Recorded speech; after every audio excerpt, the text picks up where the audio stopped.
السلام علیکم لسنرز، کیسے ہیں آپ سب؟ امید ہے خیریت سے ہوں گے۔ تو چلیے شروع کرتے ہیں آج کی نیکسٹ ایپیسوڈ، وہ اجنبی اپنا سا لگے۔ جو مسافر نہ تھے وہ منزلوں کو جا پہنچے، جو سفر میں تھے وہ راستہ ہی بھول گئے۔ گاڑی میں ساحر علی بگا کی آواز گونجنے لگی تھی۔ دل ناداں بے صبر ہے کر آیا خطا ایسی، پتہ نہ تھا جدائی بھی ہے ہوتی ایک سزا جیسی۔ وجہ ہوگی کوئی اس کی کہ دل یوں توڑ آئے ہیں، کہ سب اپنوں کی خاطر ایک اپنا چھوڑ آئے ہیں۔ بھر نہ پائے جو کبھی زخم گہرا ہے لگا، بھول میں فیصلہ کر لیا جا محبت تجھے الوداع کر دیا۔ مومنہ بھابھی اور ان کی چند کزنز شادی کے لیے پہلے سے ہی آ گئی تھیں۔ ماہر کی اپنی ماموزاد کزنز بھی آئی تھیں۔ سب ہی مہندی لگوانے میں مصروف تھے۔ ماہم نے سب کو سلام کیا اور ماہر کے ساتھ گلے ملی۔ ماہر وہاں سے اٹھی اور ماہم کو ساتھ لے کر اپنے کمرے میں آ گئی۔ شکریہ آنے کے لیے، وہ افسردگی سے بولی اور پیلا دوپٹہ اتار کر صوفے پر پھینک دیا۔ میں دیکھنے آئی ہوں کہ لوگ محبت میں جدا ہو کر کیسے لگتے ہیں۔ ماہم نے تعصب بھرے لہجے میں ماہر کو غور سے دیکھتے ہوئے کہا۔ وہ افسردہ سی ہنس دی۔ صاف کہو نا، میت کو دیکھنے آئی ہو، کیوں کر رہی ہو یہ شادی؟ تم جانتی ہو کہ مجھے بڑے بڑے کام کرنے کا شوق ہے۔ غلط کر رہی ہو، پچھتاؤ گی۔ غلط پہلے کیا تھا، اب تو صحیح کرنے کی کوشش کر رہی ہوں۔ آنکھوں سے گرم سیال بہہ نکلا۔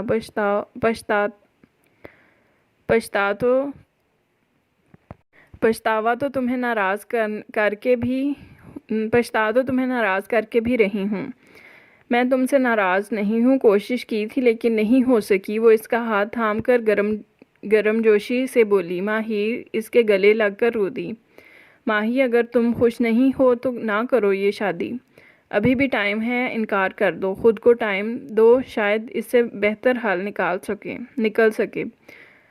ماہم اس کے بال سہلاتے ہوئے بولی اور وہ سیدھی ہو بیٹھی۔ اب کوئی حل نہیں نکل سکتا، اس نے اتنا گہرا زخم دیا ہے کہ مجھے اس کے علاوہ کوئی اور مرہم بھی نہیں ملا۔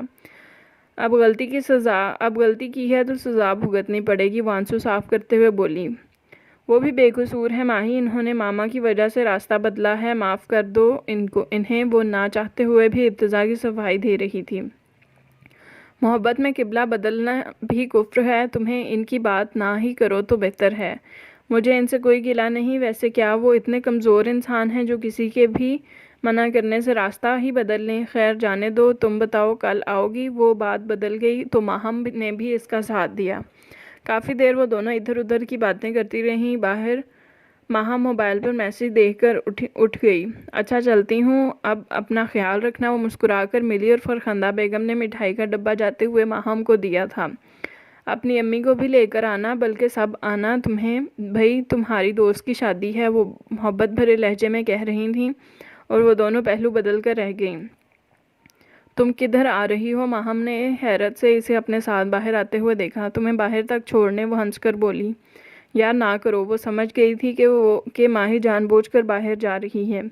چلو آرام سے نکلو میرے گھر سے، وہ شوخ لہجے میں اسے باہر کی طرف دھکیل کر بولی۔ ارتضیٰ نے دروازہ کھلنے پر ان کی طرف دھیان دیا۔ نظر اس چمکتے ہوئے چہرے پر پڑی اور نگاہیں پلٹنا ہی بھول گئیں۔ کیا وہ اتنی ہی خوش تھی جتنی نظر آ رہی تھی؟ کیا وہ مجھے بھول گئی ہے؟ کیا چہرہ اس کے دل کی عکاسی کر رہا ہے؟ دل میں اتنے سوال جنم لے رہے تھے کہ ضبط کے مارے اس کی کن پٹی کی رگیں تن گئیں۔ ماہم اس سے مل کر گاڑی میں آ بیٹھی۔ ماہر نے ایک نظر ارتضیٰ پر ڈالی اور پلو تھامتے ہوئے اندر چلی گئی۔ ماہم نے گلا گھنکار کر چلنے کا اشارہ کیا تو اس نے نگاہوں کا زاویہ بدل کر گاڑی کا اسٹیئرنگ گھمایا۔ یہ مٹھائی خاص آپ کے لیے بھیجی ہے، اس نے وہ بات گول کر گئی۔ ماہم، وہ غصے سے گھرایا۔ ارے چاچو غصہ کیوں کر رہے ہیں؟ وہ پرواہ کیے بغیر بولی۔ آپ نے دیکھا وہ کتنی خوش ہے؟ یہ تو اچھی بات ہے، اسے خوش ہونا بھی چاہیے، وہ افسردگی سے ہنستے ہوئے بولا۔ یہ خوشی طوفان کی طرف اشارہ کر رہی ہے، وہ خود کو سزا دے رہی ہے چاچو، یوں خود کو تباہ کر کے۔ پتہ نہیں آنے والا وقت ہمیں کیا رنگ دکھائے۔ دونوں ہی خاموش ہو گئے، کہنے کو کچھ نہیں تھا۔ کہاں جا رہی ہو؟ وہ چادر اوڑھتے ہوئے کمرے سے نکلی تو فرخندہ بیگم نے پوچھا۔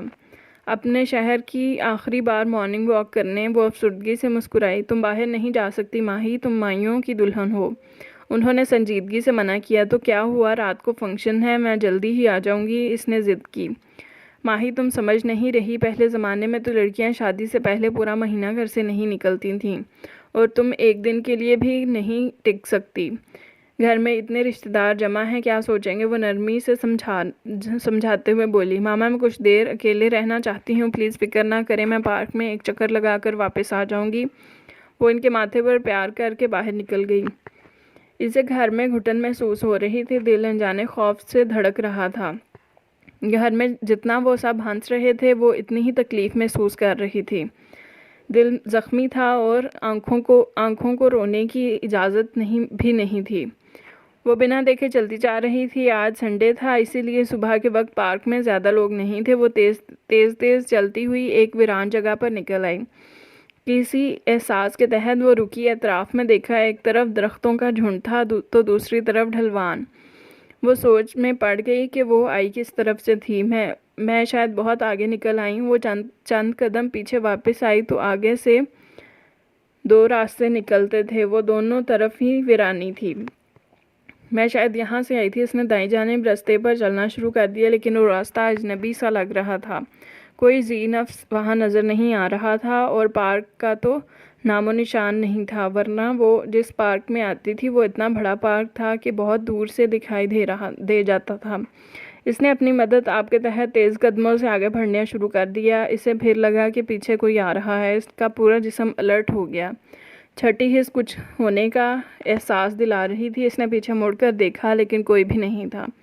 شاید یہ میرا وہم ہے، لیکن اسی وقت کسی کے پاؤں پھسلنے سے پتوں کی چڑچڑاہٹ کی آواز سنائی دی۔ اس نے آواز کی سمت دیکھا تو وہاں کوئی نہیں تھا۔ درخت کی اوٹ میں پیچھے کی طرف جھکا ہوا تو وہاں کوئی تھا۔ درخت کی اوٹ میں نیچے کی طرف جھکا ہوا۔ اسے انجانا سا خوف محسوس ہوا، اور پھر وہ خود کو تسلی دیتے ہوئے جیکٹ کی جیب میں سے موبائل نکال کر نمبر ملانے لگی۔ بھائی کو کال ملائی لیکن بزی، پھر بابا کو کی لیکن ان کا نیٹ ہی آف تھا۔ گھر میں وائی فائی تھا، لیکن کالج میں واٹس ایپ استعمال کرنے کے لیے منتھلی پیکج کرتی تھی، اور بیلنس تو اس کے پاس تھا ہی نہیں۔ اس نے جلدی سے ارتضیٰ کا نمبر نکالا، جسے وہ چاہنے کے باوجود ڈیلیٹ نہیں کر سکی تھی۔ اس نے کال کی لیکن نو آنسر۔ پاؤں کی آواز اب بہت قریب سے سنائی دے رہی تھی۔ اس کے سر پر خطرہ منڈلانے لگے۔ دل کی دھڑکن کانوں تک بجنے لگی تھی۔ اس نے جلدی سے کانپتی ہوئی انگلیوں کے ساتھ وائس ریکارڈر پر کلک کیا۔ میں پارک میں ہوں، مجھے لگ رہا ہے کوئی میرا پیچھا کر رہا ہے، please help me, please save me.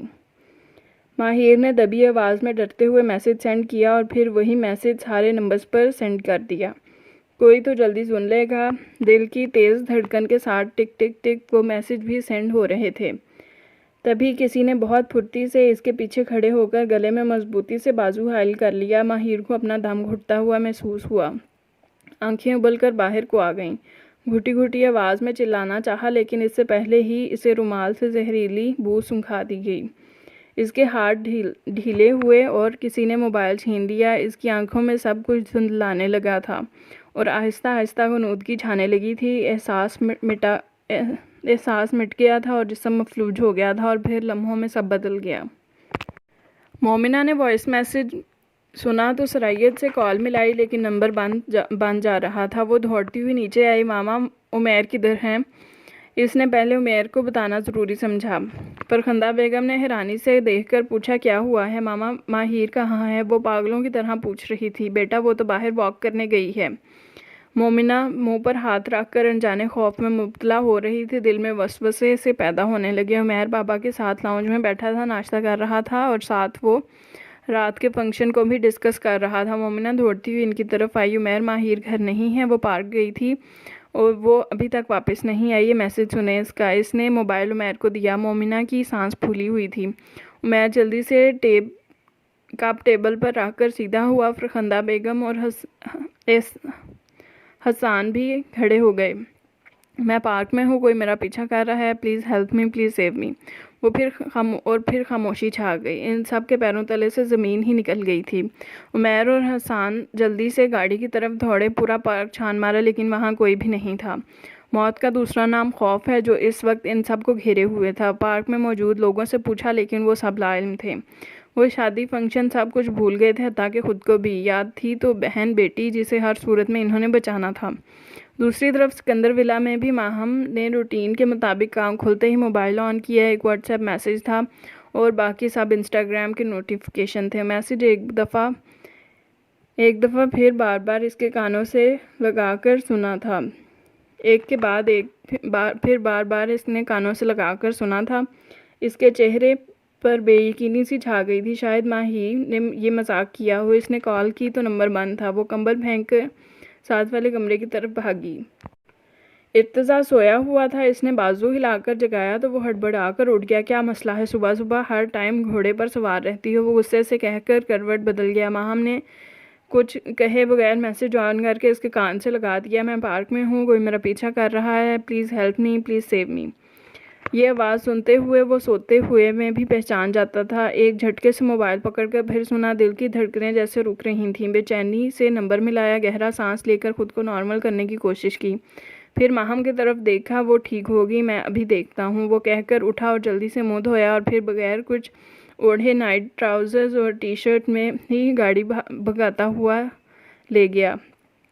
اپنا موبائل آن کیا تو وہاں بھی وہی میسج تھا۔ وہ سمجھ گیا کہ یقیناً اس نے سب کو سینڈ کر دیا ہوگا، اسی لیے وہ فوراً ان کے گھر کی طرف آ گیا۔ اندر طوفان اٹھ رہا تھا۔ وہ خود کو تسلی دیتے ہوئے اندر آیا تو وہ سب بھی زندہ لاشیں بنے بیٹھے تھے۔ فرخندہ بیگم رو کر بے ہوش ہو گئی تھی۔ ارتضیٰ نے آگے بڑھ کر عمیر کا کندھا ہلایا۔ وہ ارتضیٰ کو دیکھتے ہی بولا، ہم نے پارک پورا چھان مارا لیکن وہ نہیں ہے وہاں، ہم نے شاید دیر کر دی۔ وہ جوان مرد نہیں بلکہ ایک بھائی رو رہا تھا۔ ارتضیٰ کے چہرے کا رنگ بدلا۔ ذہن میں کہیں تاریکی سی پھیلنے لگی تھی۔ دل ڈوب رہا تھا لیکن وہ ہاتھ پر ہاتھ رکھ کر نہیں بیٹھ سکتا تھا۔ آپ سب فکر نہیں کریں، میں نمبر ٹریس کروا رہا ہوں، ماہر مل جائے گی انشاءاللہ۔ وہ خود پریشان تھا لیکن تسلی دینا بھی ضروری تھا۔ ہم روز خبروں میں سنتے ہیں کہ فلاں اسکول سے بچہ غائب، فلاں جگہ سے بچی غائب، لیکن افسوس کہ ہم صرف سنتے ہیں اور نظر انداز کر دیتے ہیں کہ خبریں تو جھوٹی ہوتی ہیں یا پھر پرانی، روز ایک ہی جیسی خبریں۔ لیکن یہ تو کوئی ان سے پوچھے جن کی اولاد ایک لمحے کے لیے بھی آنکھوں سے دور ہو جائے تو ماں باپ کا کلیجہ پھٹ کر منہ کو آ جاتا ہے، اور یہاں تو ان کی بچی چھین لی گئی تھی۔ سب کی سانسیں اٹکی ہوئی تھیں۔ آسمان سر پر گرنے کا مطلب، پیروں تلے زمین نکل جانے کا مطلب کہنے اور سننے والوں کو محسوس تک نہیں ہوتا، کیونکہ وہ تو صرف سنتے اور بولتے ہیں۔ یہ تو جن پر گزرتا ہے بس وہی اس کی تکلیف اور مطلب سمجھ سکتے ہیں۔ تب تو یہ محاورے بھی بے معنی لگتے ہیں۔ درد ایک ایسی چیز ہے جو لفظوں میں بیان ہی نہیں ہو سکتی، یہ صرف سہنے والے ہی جانتے ہیں اور پھر جان سے چلے جاتے ہیں۔ ارتضیٰ نے کال ٹریس کروائی تھی اور پھر سے سارا پارک چھان مارا۔ آخری سگنل پارک کی پچھلی طرف کے ملے تھے۔ چند پاؤں کے نشان وہاں موجود تھے، ایک نشان کے اوپر ڈبل نشان۔ ارتضیٰ نے بیٹھ کر مٹی کو چھوا۔ وہ شاید 2 آدمی تھے۔ ہلکی سی آواز میں اہلکار کو بتایا۔ وہ ابھی کچھ بھی نہیں سوچنا چاہتا تھا، صرف یاد تھا کہ اسے ڈھونڈنا ہے۔ آج اور ابھی اسی دن شام سے پہلے وہ ہر ایک سے رابطے میں تھا۔ ٹریفک کنٹرول، ٹول پلازے، سی سی ٹی وی فوٹیج، مشکوک لوگوں کی چیکنگ، لیکن کہیں سے ابھی تک کوئی سراغ نہیں مل رہا تھا۔ گھر میں سب نے رونے کی بجائے دعائیں مانگنی شروع کر دیں اور تھوڑی ہی دیر بعد ارتضیٰ پھر حسان صاحب کے پاس آیا۔ کوئی دشمن یا کسی رشتہ دار سے ناراضگی، اگر کوئی چھوٹی سے چھوٹی بات بھی ہے تو بتا دیں پلیز، اس سے ہماری مدد ہوگی۔ وہ پروفیشنل لہجے میں بول رہا تھا۔ نہیں بیٹا، ہماری لمبی چوڑی فیملی تو ہے ہی نہیں، اور پھر دشمنیاں کیسی؟ وہ ابھی ارتضیٰ کی طرف دیکھتے ہوئے بتا ہی رہے تھے کہ ان کا فون تھر تھرایا۔ ان نون نمبر سے میسج آیا تھا۔ انہوں نے کلک کیا تو وہاں کسی نے ویڈیو بھیجی تھی۔ انہوں نے کانپتے ہوئے ہاتھوں سے ویڈیو کے اوپر ٹچ کیا اور ویڈیو دیکھ کر ان کے ہاتھ سے موبائل چھوٹ کر نیچے گرا۔ حسان صاحب بچوں کی طرح دھاڑے مار کر رو دیے۔ وہی ہوا تھا جس کا ڈر تھا۔ عمیر بھی دوڑتا ہوا آیا۔ ارتضیٰ نے موبائل اٹھا کر ویڈیو آن کی۔ ماہر کرسی پر زخمی حالت میں رسیوں میں جکڑی ہوئی تھی۔ سر ایک طرف کو ڈھلکا ہوا ثبوت دے رہا تھا کہ وہ بے ہوش ہے۔ ماتھے پر سے خون بہہ رہا تھا۔ ارتضیٰ کی سانسیں رک گئیں، کن پٹی کی رگیں ابھر آئیں۔ اس کا شدت سے دل چاہا کہ وہ بھی چلائے اور پوری بستی کو آگ لگا دے۔ لیکن وہ ضبط کی انتہاؤں پر تھا۔ ایک نظر ان کی طرف دیکھ کر بولا، یہ موبائل میرے پاس رہے گا، اگر کسی کو بھی ان نون نمبر سے میسج یا کال آئے تو اٹھانی نہیں ہے، بلکہ انکل آپ ابھی اٹھیں اور میرے ساتھ تھانے چلیں۔ آپ فکر نہیں کریں، ہم فوراً ٹریس کر لیں گے۔ وہ انہیں زبردستی اپنے ساتھ تھانے لے گیا تھا۔ نظر ابھی بھی ان کے موبائل پر تھی۔ یقیناً کڈنیپرز مطالبہ کریں گے اور وہ موقع ضائع نہیں کرنا چاہتا تھا۔ یہی ان تک پہنچنے کا راستہ تھا۔ انتظار تھا کہ ختم ہی نہیں ہو رہا تھا اور ٹائم بھی جیسے ٹھہر گیا ہو۔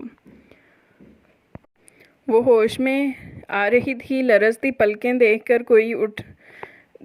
کوئی اٹھا اور اس کی کرسی کے قریب جھک گیا۔ اس کا ذہن غنودگی میں تھا۔ کوئی قریب جھک کر دوسرے شخص سے کہہ رہا تھا، شکر ہے یہ زندہ ہے، ورنہ ہمیں تو کوئی فائدہ ہی نہ ہوتا۔ اب جلدی سے تم موبائل میں نئی سم ڈالو، اس کے باپ سے تو پہلے بات کریں۔ ماہر نے بوجھل آنکھیں کھول دیں۔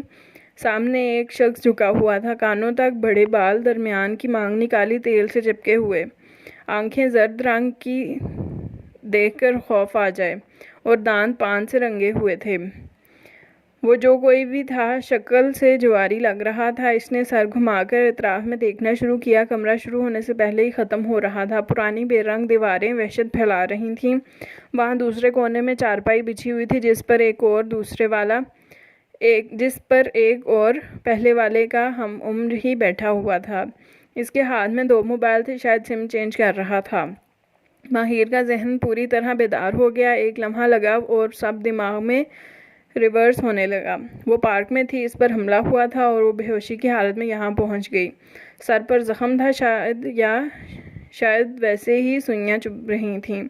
اس نے ہاتھ پاؤں ہلانے کی کوشش کی، لیکن بے سود۔ پھر اس نے سر جھکا کر خود کو دیکھا۔ اس کے پاؤں کرسی کے پیچھے سے باندھے ہوئے تھے اور بازو بھی اسی طرح۔ ماہر نے پوری کوشش کی خود کو آزاد کرنے کی۔ اس کی کوشش میں رسی نے اس کے بازوؤں کو زخمی بھی کر دیا۔ تبھی سامنے کھڑے شخص نے بے دردی سے اس کے بالوں کو مٹھی میں دبوچ کر جھٹکا دیا تو وہ درد اور اذیت سے چیخی، کون ہو تم لوگ؟ مجھے یہاں کیوں لائے ہو؟ بلو ذرا اسے تو دیکھ، یہ ابھی بھی نہیں سمجھی، ہم سے پوچھ رہی ہے کیوں لائے ہو؟ وہ وحشی درندوں کی طرح دوسرے لڑکے کی طرف دیکھ کر بولا تو وہ بھی اس کی بات پر ہنس دیا۔ کیا کرتا ہے تمہارا باپ؟ اس نے ماہر کے بالوں کو چھوڑ کر جھک کر پوچھا۔ ماہر نے فوراً عقل دوڑائی۔ باپ کے نام پر ذہن میں ہلچل سی مچی۔ میرے بابا کچھ نہیں کرتے۔ وہ سمجھ گئی تھی وہ یقیناً انہیں بلیک میل کریں گے، لیکن وہ اپنے بابا کا پتہ نہیں چلنے دے گی۔ جھوٹ نہ بول، کپڑوں سے غریب تو نہیں لگتی، اور موبائل تو دیکھو 1 لاکھ کا تو ہوگا، اور یہ چین۔ اس نے ہاتھ بڑھا کر اس کے گلے سے چین کھینچ لی۔ چلو 2 لاکھ تو یہاں سے ہی مل گئے۔ اب جلدی بتاؤ باپ کیا کرتا ہے تاکہ ہم اس حساب سے رقم مانگیں۔ وہ چین کو ٹٹولتے ہوئے دیکھ رہا تھا، اصل بھی ہے یا نکلی؟ میرے بابا ریڑھی لگاتے ہیں، اس کے منہ سے برجستہ پھسلا۔ دونوں لوگوں کے وحشی قہقہوں سے وہ چھوٹا سا کمرہ گونج اٹھا تھا۔ ماہر منہ کھولے تھوک نگلتے ہوئے انہیں دیکھتی رہی۔ تم بڑی مزاحیہ ہو، باپ ریڑھی لگاتا ہے اور بیٹی آئی فون اور سونے کی چین پہن کر پھرتی ہے، واہ واہ۔ وہ پاگلوں کی طرح ہنس رہا تھا، جیسے اس نے کوئی جوک سنایا ہو۔ ہمیں بھی یہ کام بتاؤ، ہم بھی ایسی ریڑھی لگائیں اور لاکھوں کمائیں۔ وہ بت بنی انہیں دیکھتی رہی تھی، پھر سنبھل کر بولی، حلال کماؤ گے تو ہزاروں بھی لاکھوں کے برابر ہوں گے، لیکن تم لوگوں کیا جانو محنت اور حلال کیا ہے؟ وہ بھی بول ہی رہی تھی کہ اس نے زناٹے دار تھپڑ اس کے نرم گلابی رخسار کو لال کر گیا۔ ماہر کو کتنی ہی دیر اپنا سر گھومتا ہوا محسوس ہوا۔ ایسا لگ رہا تھا جیسے جبڑا ٹوٹ گیا ہو۔ وہ ہاتھ لگا کر محسوس بھی نہیں کر سکتی تھی۔ اتنی شدت اور تکلیف تو زندگی میں اس نے پہلے کبھی محسوس نہیں کی تھی۔ لہو ٹپک رہا تھا اور دل و دماغ تکلیف کی شدت سے تڑپ اٹھے تھے۔ زبان چلاتی ہے، اب اگر تو بولی تو زبان کاٹ کے ہاتھ میں پکڑا دوں گا۔ وہ دھاڑ رہا تھا اور وہ سہم سی گئی۔ استاد، پہلے والا نمبر سم کے ساتھ ہی غائب ہو گیا ہے اور اس لڑکی کا موبائل بھی بند ہو گیا۔ وہ ڈرتے ہوئے بول رہا تھا۔ چل کوئی نہیں، اب یہ خود ملائے گی نمبر۔ پکڑ باپ کا نمبر ملا۔ اس نے چھوٹا بھدا موبائل ماہر کے ہاتھ میں دیا۔ ماہر کے ذہن میں سوچیں بیدار ہوئیں، کس کو کروں؟ بابا کو نہیں، وہ تو جیتے جی ہی مر جائیں گے۔ وہ نہیں جانتی تھی کہ یہ خبر اس کے گھر والوں میں آگ کی طرح پھیل چکی ہے اور وہاں سب اس آگ کے شعلوں میں جھلس رہے ہیں۔ عمیر بھائی کے پاس 3 سمیں تھیں اور وہ تینوں نمبر اسے زبانی ہی یاد نہیں تھے۔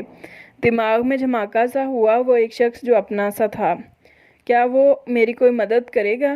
ہو سکتا ہے آ جائے، وہ پولیس والا بھی ہے۔ ہاں وہ ہی تو میری مدد کر سکتا ہے۔ اس نے ذہن پر زور دیا، آنکھیں بند کر کے نمبر یاد کرنے کی کوشش کی اور ساتھ ہی بٹن دبا گئی۔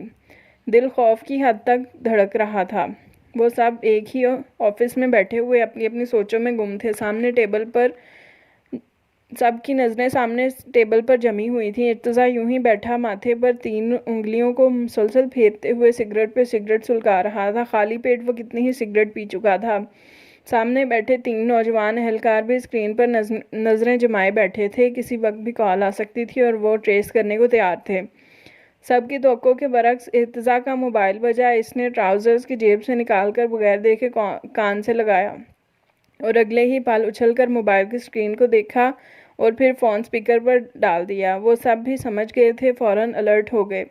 نمبر نوٹ کیا اور اشارہ کیا کہ سر بات کو طویل کرنے کی کوشش کریں۔ دوسری طرف سے ہیلو ہیلو کی آواز آ رہی تھی۔ اے لڑکی، نمبر باپ کا ملایا ہے یا کسی اور کا؟ وہ ماہر کو دیکھ کر گھرایا۔ بابا کا ہی ہے، وہ تھوک نکل کر بولی۔ ارتضیٰ نے محسوس کیا اس کی آواز میں لرزش تھی۔ اس کا دل ڈوب کر ابھرا۔ حسان صاحب بھی بے چینی سے کھڑے ہو گئے۔ ارتضیٰ نے انہیں خاموش رہنے کا اشارہ کیا۔ وہ اتنی تکلیف میں تھے کہ یہ بھی نہ سوچ سکے کہ فون ان کے نہیں ارتضیٰ کے موبائل پر آیا ہے۔ ہیلو، کون بول رہا ہے؟ ارتضیٰ نے اپنی آواز کو لاغر محسوس کروانا چاہا تھا۔ تمہاری بیٹی ہمارے پاس ہے، زندہ واپس چاہتے ہو تو ہمارے مطالبات کو مطلوبہ رقم کا انتظام کرو۔ پتے کے لیے ہماری اگلی فون کال کا انتظار کرنا۔ زیادہ ہوشیاری کی تو تمہاری بیٹی تمہیں مردہ بھی نہیں ملے گی۔ وہ چال باز مکاری سے بول رہے تھے۔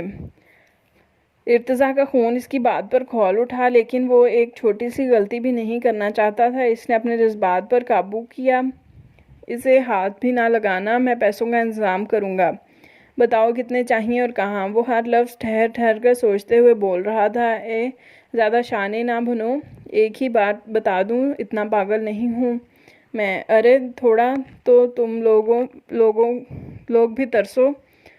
سنا ہے عزت داروں کے لیے بیٹیاں ہی سب کچھ ہوتی ہیں۔ چلو ہم بھی تو دیکھیں کتنی صداقت ہے اس بات میں۔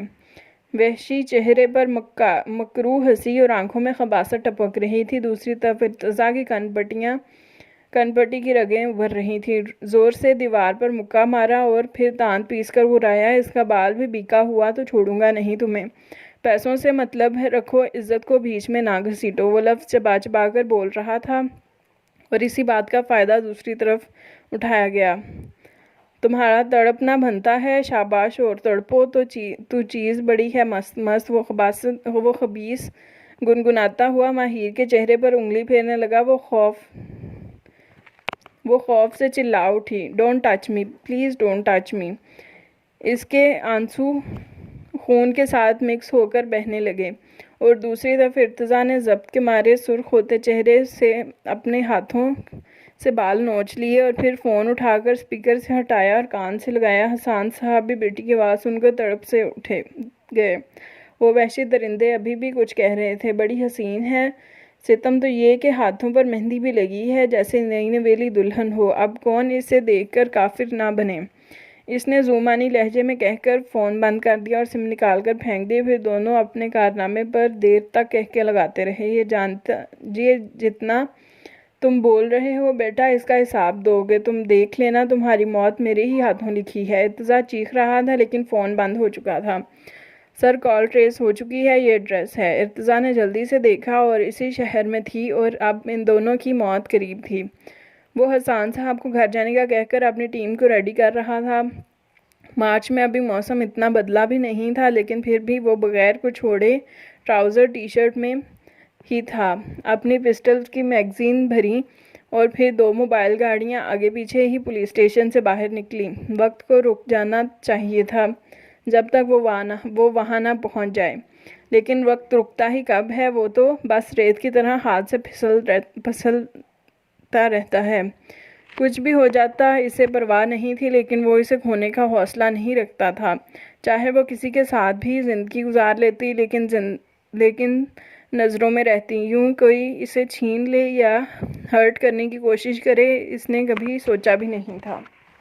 تو یہ تھی آج کی ایپیسوڈ۔ امید ہے آپ سب کو اچھی لگی ہوگی۔ تو آپ سب سے گزارش ہے کہ کومنٹس میں اپنی فیڈ بیک ضرور دیا کیجیے، اور ویڈیو کو لائک اور چینل کو سبسکرائب ضرور کریں۔ بہت شکریہ۔